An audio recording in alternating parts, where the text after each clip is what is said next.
Hey y'all, how's it going this evening? I'm supposed to talk about how writing fiction can change the way we read fiction and the craft elements. I chose Stereotype and Cliche from the George Hughes book we've been reading this term. I think it's pretty interesting that it says readers who dislike a novel often justify their criticism by complaining it's full of cliche or stereotypical ideas. That's apparently a cop out, and I think it's a cop out by people that review books and just say that that's what's going on.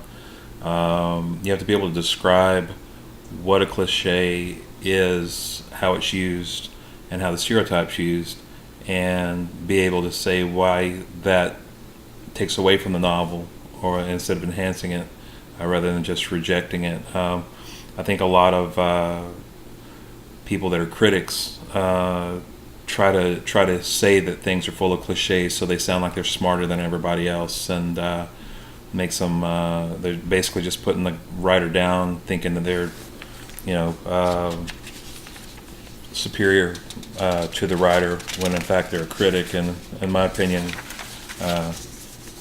if you don't like something, then write something yourself and see how hard it is to write. So as far as analysis, repetition or fixed phrases is something that, if we think about it, and it says here in pre-modern culture, it was often admired as an endorsement of tradition, community, and a unity of feelings. So repeating things in some of these older novels, or even in our novels as we write, isn't necessarily bad. It says especially if one said it in a decorated style, it was often admired. Stereotypes can work to introduce characters by saying he's a man who did this, or she's a woman that did that, and it's an easy way to get a quick introduction for a character.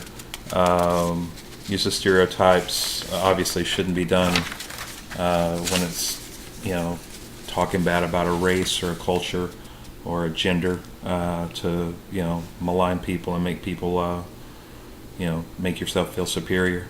But it's important to not be dismissive when you're talking about cliche. Now, as far as being a writer and how that changes how I read, it changes a lot. I normally didn't really think about things when I read, and now I'm looking for clues and things and stuff that we've talked about in the last few weeks, about setting, character, plot, theme, all that kinds of stuff, point of view, making sure that it's all the same. And I think that as a writer, when you read, you're maybe not picking things apart, but you're adding to your toolbox, which is some of the stuff we're going to talk about later, I guess, in another assignment. So hopefully you guys got a little bit out of that, and looking forward to see what you guys have to say. Take care.